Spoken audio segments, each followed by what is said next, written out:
Welcome, dear student.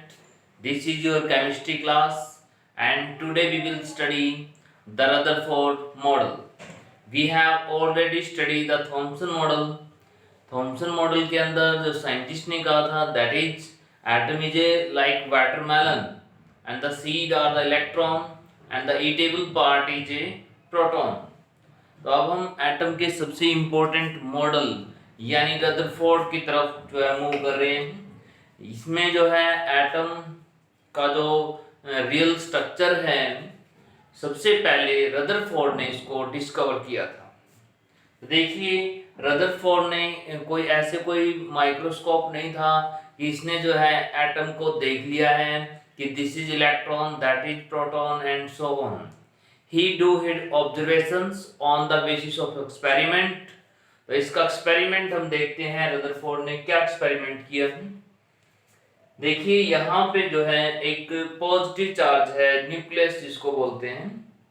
Actually में उसने क्या किया, ये पूरी थिन फॉयल है, ऐसे थिन फॉयल है, थिन लेयर है, पतली सी एक परत है गोल्ड एटम की। तो गोल्ड एटम के उसमें क्या है, उसमें न्यूक्लियस है, इलेक्ट्रॉन्स हैं गोल्ड एटम के, इस तरीके से।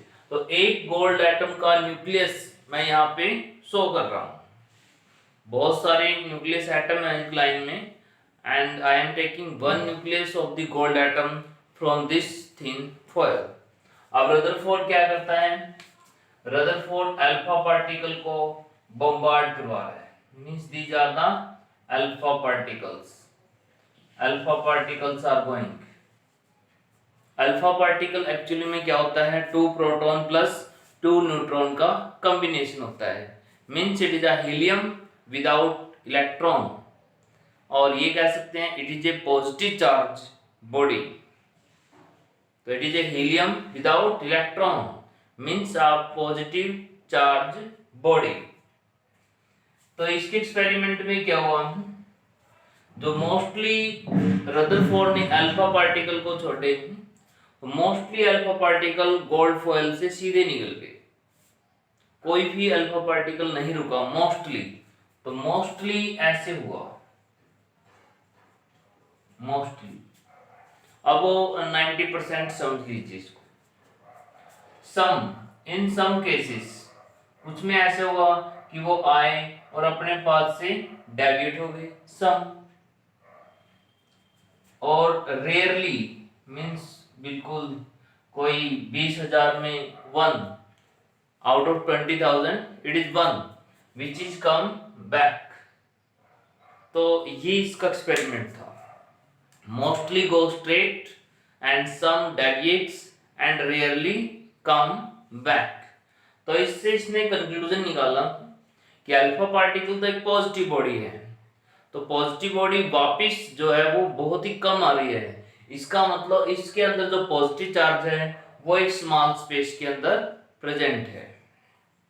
दूसरी बात कि जो असर ही नहीं हो रहा, most of alpha particles are going straight, there is no effect on the alpha particles, means there is no positive charge, it mean वहां पे क्या है, empty space है। तो इसमें जो कंक्लूजन निकाला वो इसका ये कंक्लूजन था।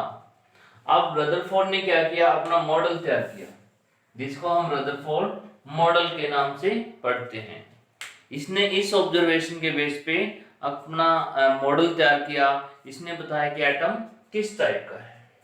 The positive charge means proton are concentrated form are called the nucleus.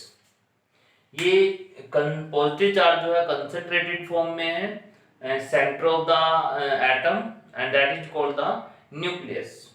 Electrons are revolving, ये सेकंड पॉइंट है, electrons are revolving around nucleus in a orbit. Electron उसके चारों तरफ रिवॉल्व कर रहे हैं इन ए ऑर्बिट।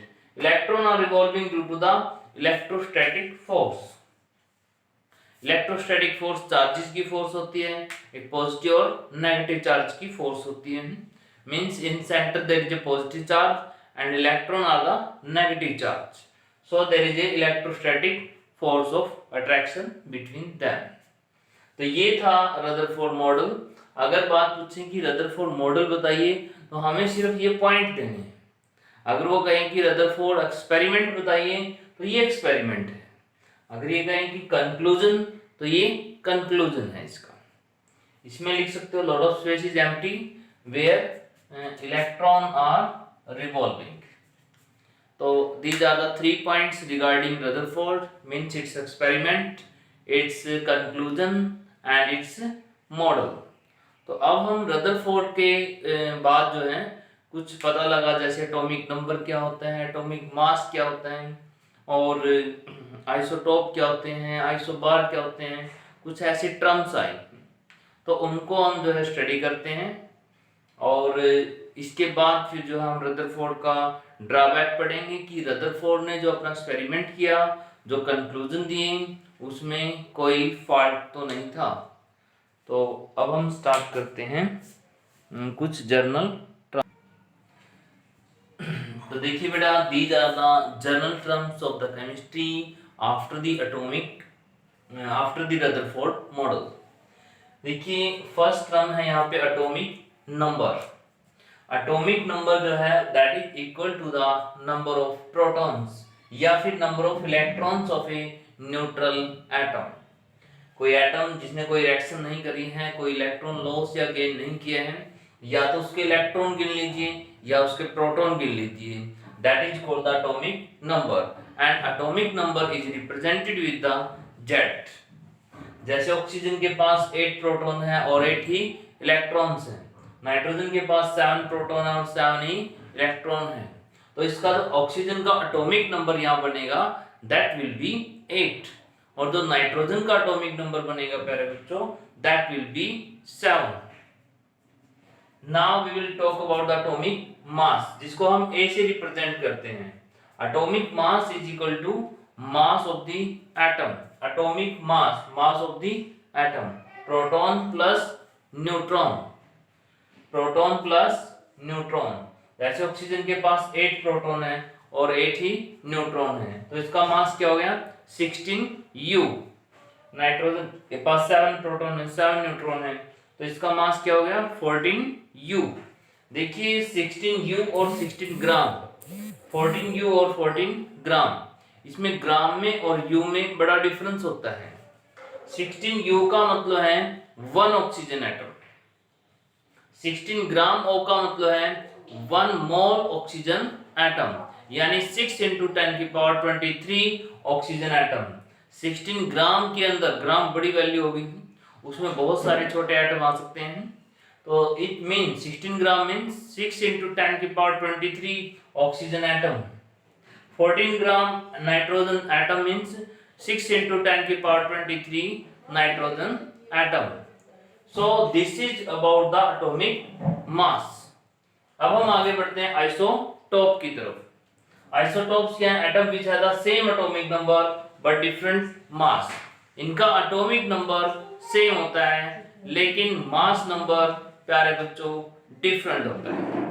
देखिए जब हम किसी एटम को रिप्रेजेंट करते हैं इस तरीके से, तो नीचे यहाँ पे राइट करते हैं this is the atomic number and this is the atomic मास। जो मास होता है वो प्रोटॉन प्लस न्यूट्रॉन होता है, तो इसमें जो प्रोटॉन है वो 1 है, यहाँ पे नंबर ऑफ प्रोटॉन्स है तो इसके पास 1 प्रोटॉन है, यहाँ पे प्रोटॉन प्लस न्यूट्रॉन है तो इसके पास एक ही प्रोटॉन है, न्यूट्रॉन 0 है। 1 प्रोटॉन 1 है और प्रोटॉन 1 है तो न्यूट्रॉन प्लस प्रोटॉन कितने हैं? जब प्रोटॉन 1 है तो दूसरा क्या होगा न्यूट्रॉन, तो यहाँ 1 प्रोटॉन 1 न्यूट्रॉन है, इसमें 1 प्रोटॉन है और ऊपर प्रोटॉन प्लस न्यूट्रॉन 3 है, इसका मतलब इसके पास 2 न्यूट्रॉन है और 1 प्रोटॉन है। तो देखिए इनका जो मास है वो डिफरेंट है और जो इनका एटॉमिक नंबर है वो सेम है। तो इस टाइप के जो एटम्स होते हैं तो उनको क्या बोलते हैं? आइसोटोप बोलते हैं। आइसोटोप्स जिनका एटॉमिक नंबर सेम हो, एटॉमिक मास डिफरेंट हो। कोई और भी हो सकता है, जैसे कार्बन है, कार्बन 612, कार्बन 614, देखिए मास जो है इनका डिफरेंट है, लेकिन जो एटॉमिक नंबर है वो सेम है। अब आ जाते हैं आइसोबार पे। आइसोबार को ऐसे याद करना है, जो आइसोटोप होता है इसका बिल्कुल अपोजिट वर्ड आइसोबार है। यानी इसमें एटॉमिक मास डिफरेंट था, तो इसमें एटॉमिक मास सेम होगा। देखिए एटॉमिक मास इनका सेम है। इसमें एटॉमिक नंबर सेम था, इसमें एटॉमिक नंबर डिफरेंट मिलेगा, तो बिल्कुल अपोजिट है। आइसोबार को मत याद करिए, आइसोबार को इस तरीके से याद करिए कि जो आइसोटोप होता है आइसोटोप को याद करिए। आइसोटोप का अपोजिट जो है वो आइसोबार होता है। तो प्यारे बच्चों ये थी इसके बारे में जनरल इंपॉर्टेंट टर्म्स। और अब हम करते हैं रदरफोर्ड का जो ड्रॉबैक है वो क्या है। देखिए dear student, this is the drawback of Rutherford model. Rutherford ने कहा कि electrons are revolving around the nucleus. Electron जो हैं न्यूक्लियस के अराउंड रिवॉल्व कर रहे हैं ऐसे। तो फिर मैक्सवेल साइंटिस्ट है, उसने क्वेश्चन मार्क लगा दिया है कि electron has the negative charge, electron has the negative charge and they are revolving around the nucleus, जैसे कि प्लैनेट्स रिवॉल्व करते हैं। इसने कहा कि there is a electrostatic force. अब देखिए जैसे इलेक्ट्रॉन जो है, इलेक्ट्रॉन यहाँ पे मोशन कर रहे हैं और रिवॉल्यूशन कर रहे हैं। Electron is revolving around the nucleus, तो इलेक्ट्रॉन के पास जो है वो नेगेटिव चार्ज यहाँ पे electrons are revolving around the nucleus. तो देखिए बड़े ध्यान से समझना, इलेक्ट्रॉन ऐसे चल रहे हैं, तो इलेक्ट्रॉन की जो वेलोसिटी की जो डायरेक्शन है वो ये है। लेकिन बाद में क्या हो जाता है, इलेक्ट्रॉन की डायरेक्शन बदल जाती है, डायरेक्शन में चेंज आ जाता है। जब डायरेक्शन में चेंज आ गया है इसका मतलब वेलोसिटी में चेंज आ गया।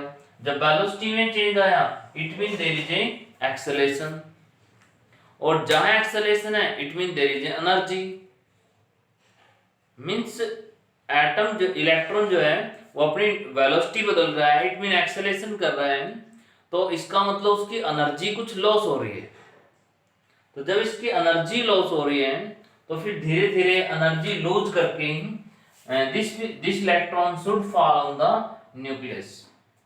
देखिए एक्चुअल में फॉल नहीं करता है, लेकिन इसका एक्सप्लेनेशन रदरफोर्ड के पास नहीं था, and this explanation given by the Bohr model. ये अगले मॉडल में तुम्हें मिलेगा कि इलेक्ट्रॉन जो है वो अपनी एनर्जी को ऐसे लिबरेट नहीं करते हैं, नहीं छोड़ते हैं। तो इसके एक्सप्लेनेशन रदरफोर्ड के पास नहीं थी। तो this is the drawback and failure of the Rutherford model. But अगर सबसे पहला नाम आता है who discovered the structure of the atom, तो उसमें सबसे स्टार्टिंग का जो नेम है वो रदरफोर्ड है। रदरफोर्ड ने एटॉमिक स्ट्रक्चर को जो है डिस्कवर किया, इसने ही सबसे पहले न्यूक्लियस को डिस्कवर किया। तो this is very important part. अब इसके बाद रदरफोर्ड के बाद हम बोहर मॉडल की तरफ बढ़ेंगे, और बोहर मॉडल के अंदर जो हम पढ़ेंगे उसके पोस्टुलेट जो तुमने 9th क्लास में भी पढ़े थे पहले, लेकिन वो पढ़ने से पहले हम इलेक्ट्रोमैग्नेटिक वेव्स के बारे में इसमें पढ़ेंगे। यानी वेव्स, सनलाइट वगैरह, उनके पास एनर्जी होती है, उनकी वेवलेंथ होती है, उनकी फ्रीक्वेंसी होती है, तो इसके बारे में हम स्टडी करेंगे। क्योंकि बोहर मॉडल को समझने के लिए इलेक्ट्रोमैग्नेटिक वेव्स का समझना जरूरी है। तो प्यारे बच्चों आज इतना ही करेंगे रदरफोर्ड मॉडल। कल हम बोहर मॉडल के जो है बेसिक पॉइंट्स यानी कि इलेक्ट्रोमैग्नेटिक वेव्स को स्टडी करेंगे। थैंक यू बेटा।